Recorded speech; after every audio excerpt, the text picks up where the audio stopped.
దయచేసి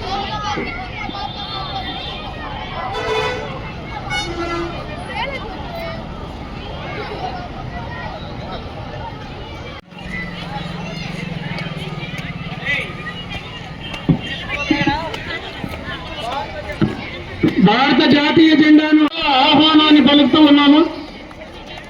చాలా ధన్యవాదాలు సార్.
ఆవిష్కరించినందుకు వారందరికీ కూడా మన పాఠశాల తరఫున మరియు దుత్తలూరు ప్రజల తరఫున మిక్కిలి ధన్యవాదాలు తెలియజేస్తూ ఉన్నాను.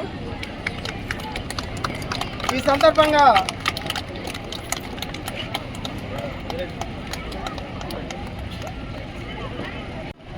సందేశాన్ని ఇవ్వాల్సిందిగా వారిని ప్రార్థిస్తున్నాను.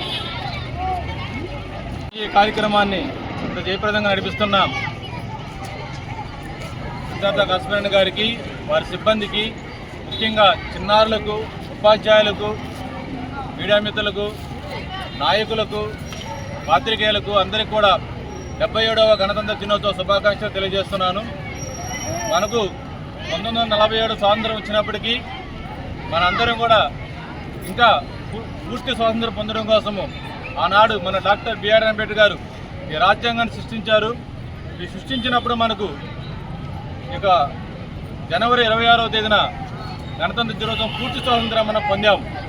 కనుక ఆ పూర్తి స్వాతంత్రంలో మనకు ఈ రాజ్యాంగంలో ప్రజాస్వామ్యంలో ప్రతి ఒక్కరూ కూడా మతము, కులము అనే విదేశం ఉండకుండా సంతోషంగా ప్రజాస్వామ్యంలో, లౌకిక సామ్రాజ్యంలో కలిసిమెలిసి ఉండాలనే ఉద్దేశంతో ఆనాడు డాక్టర్ బిఆర్ అంబేద్కర్ గారు సృష్టించిన రాజ్యాంగంలోని ప్రతి ఒక్కరూ కలిసిమెలిసి ఉన్న ఉద్దేశంతో ఈనాడు మనం అందరం కూడా ఎంతో సంతోషంగా ఉన్నాము.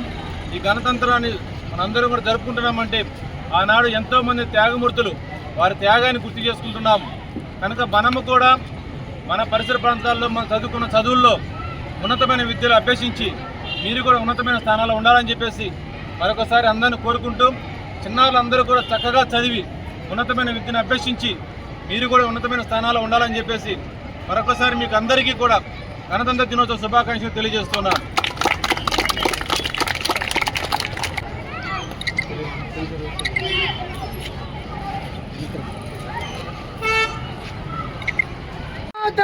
వందే